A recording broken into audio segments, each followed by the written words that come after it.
L'insécurité humaine à l'ombre de l'hypocrisie d'État.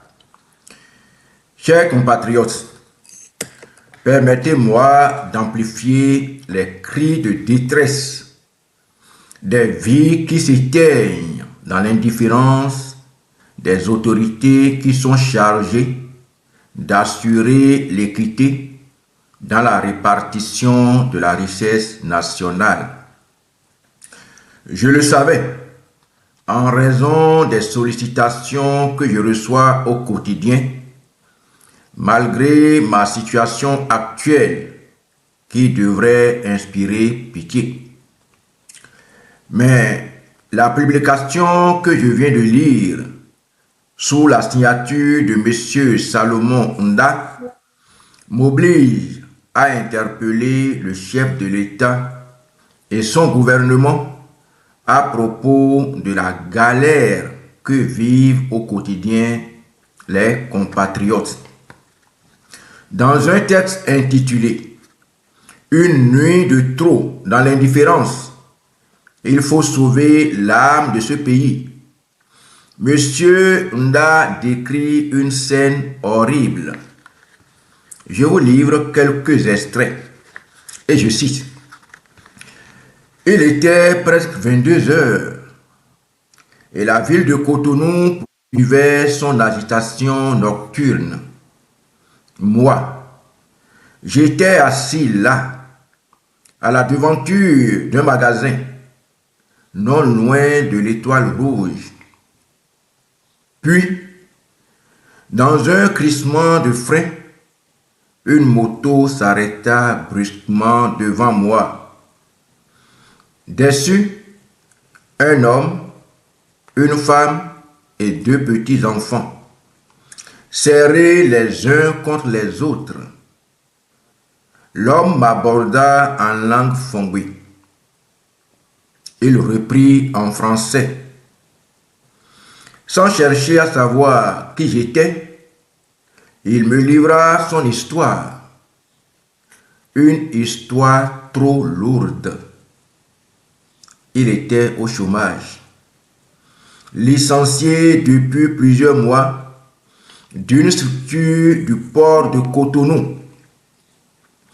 Avec les dettes de loyer qui s'étaient accumulées, il venait d'être mis à la porte, expulsé sans aucun ménagement. Il me parla avec une voix brisée, les yeux éteints. Mais c'était surtout son dernier souffle de dignité qui me frappa. Si vous pouvez nous trouver ne serait-ce que 500 francs, ça va nous soulager pour ce soir. J'étais abasourdi. Que pouvait-on espérer faire avec 500 francs CFA, à part acheter un peu d'espoir pour quelques heures? Et surtout, comment dans un pays qui se veut debout, pouvait-on laisser une famille entière errer sans toit, sans repas, sans lendemain? Dans le silence de la nuit, leur histoire résonnait plus fort que le tumulte des rues, car ils ne sont pas les seuls. Partout, dans les ruelles sombres, dans les maisons délabrées, sur les trottoirs oubliés, des familles béninoises sombres dans l'indifférence, écrasées par un régime qui ne voit pas, qui ne veut pas voir, des parents sans emploi, des enfants affamés, des vies piétinées, sans la moindre compassion. Et pourtant, les discours officiels parlent de prospérité, de croissance, de développement. Mais de quel développement parle-t-on quand des milliers de Béninois ne savent même pas où passer la nuit, où trouver de quoi manger, ou espérer un lendemain qui ne soit pas fait de souffrance? Ces cas désespérés ne sont pas des exceptions, ils sont légion. Ils peuplent les rues, les quartiers, les villages, silencieux et invisibles aux yeux de ceux qui décident, ceux qui promettent, ceux qui dirigent sans jamais se retourner. Et pendant que les grandes ambitions s'étalent sur les tribunes, c'est dans l'obscurité que des familles s'éteignent lentement, inexorablement. Un pays ne peut être grand s'il abandonne les siens. Et pourtant, chaque jour, le Bénin laisse derrière lui des vies qui ne demandent qu'une chose: exister. Fin de citation. Je voudrais ici exprimer ma gratitude à M.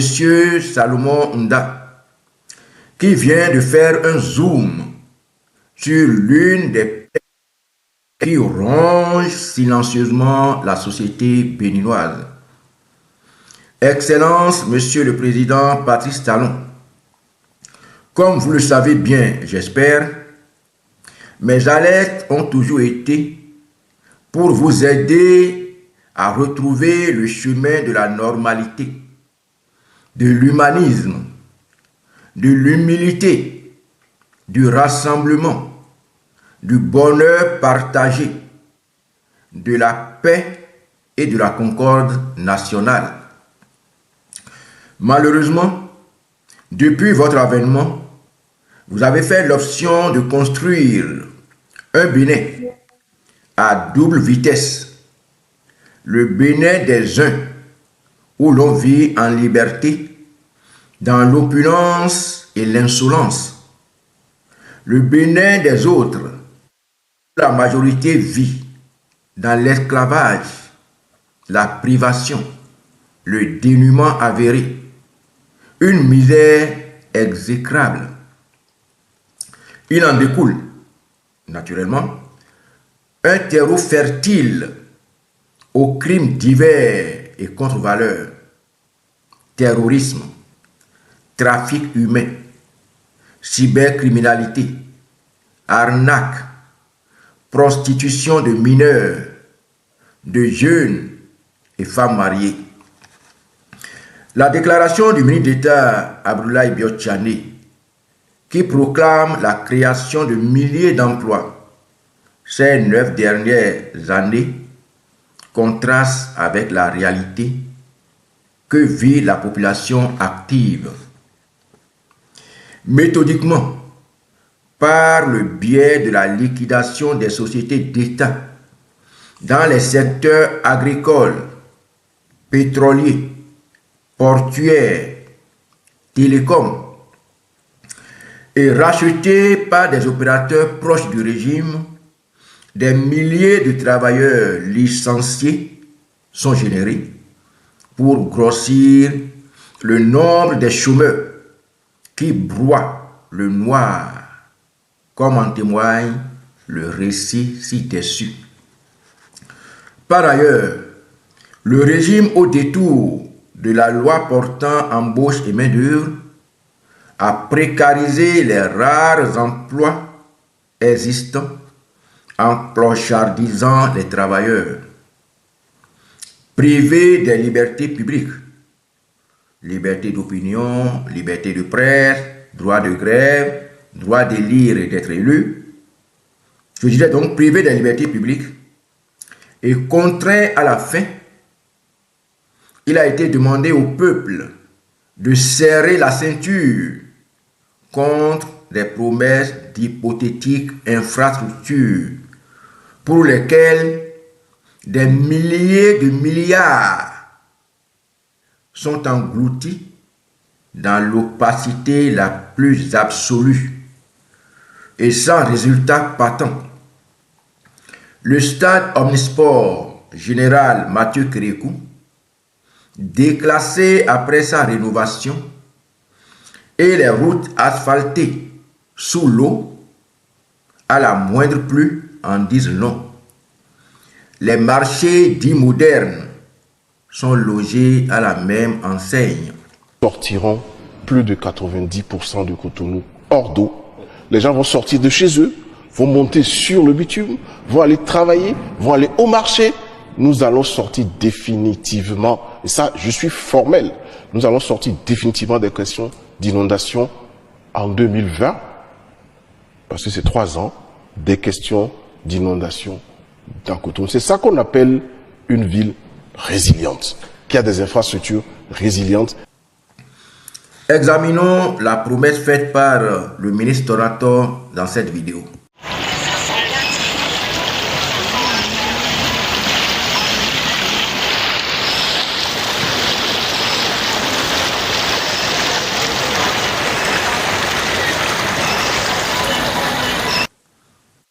Que remarque-t-on après ces futiles promesses sans lendemain? Regardez à présent également cette vidéo.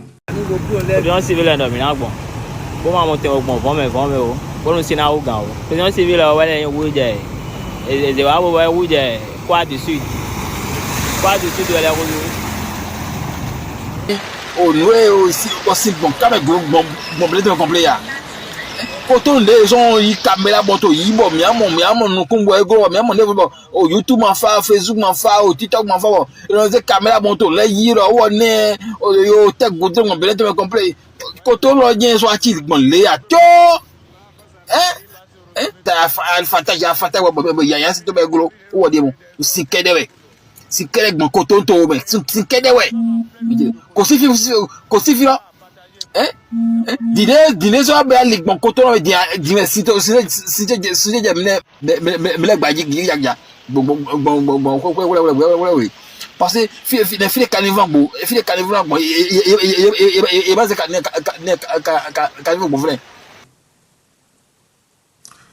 Pendant une cinquantaine d'années, les générations présentes et futures feront face dans la douleur au remboursement des colossaux emprunts contractés dans l'opacité sans l'autorisation de ratification de l'Assemblée nationale, puis engloutis dans des infrastructures trompe-œil pour lesquelles le refrain chanté en boucle demeure: le régime de la rupture réalise des infrastructures.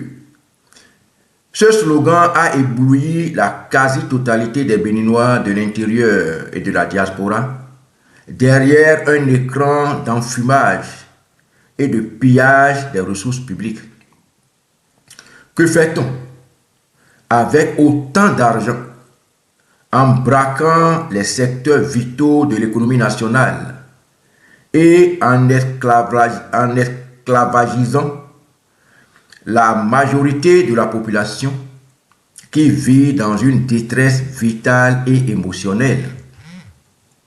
Monsieur le Président, quel héritage voulez-vous laisser à votre peuple lorsque tous les secteurs d'activité sont apprivoisés par votre clan, laissant désolation et gémissement dans le peuple jusqu'aux paysans qui ne peuvent jouir des fruits de leur labeur? En 10 ans, le social a été totalement absent. Pas un seul amphithéâtre sur les campus. Pas de résidence universitaire. Ni de bus pour le transport des étudiants. Le nombre de candidats aux différents examens scolaires chute d'année en année parce que les parents n'ont plus les moyens de maintenir les enfants à l'école. Les écoles sont gardées majoritairement par des AME. alors que le Bénin a fini sous le régime précédent avec la présence des enseignants précaires dans les établissements scolaires. Les dialysés meurent comme des mouches, ce qui n'était pas le cas sous les présidents Kérékou et Yahi. Que peut-on objectivement mettre à l'actif du régime de Patrice Talon au titre du volet social? Monsieur le Président, pour clôturer cette publication, je voudrais humblement vous inviter à un exercice pour tester le bonheur ou non des citoyens que vous dirigez depuis 10 ans.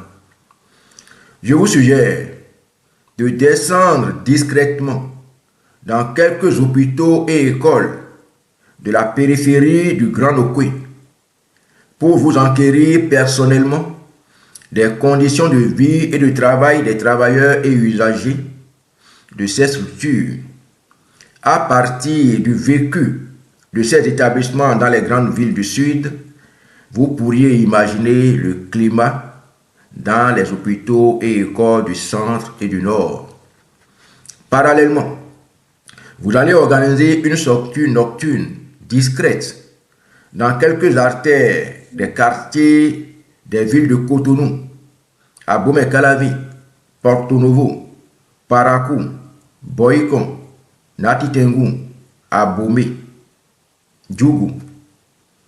Vous serez terrifiés par le nombre de vos compatriotes, des mineurs aux matures, ainsi que femmes mariées, qui arpentent les rues la nuit en quête de clients à qui vendent leur sexe à des prix défiant toute concurrence à cause de la galère. La plupart sont juste en quête de pitance. C'est une honte pour un pays qui aspire à promouvoir le tourisme en construisant des hôtels de grand standing, à moins que l'objectif soit de transformer le Bénin en un pays de tourisme sexuel. Que Dieu garde le Bénin. Tienotin Agossou Valentin.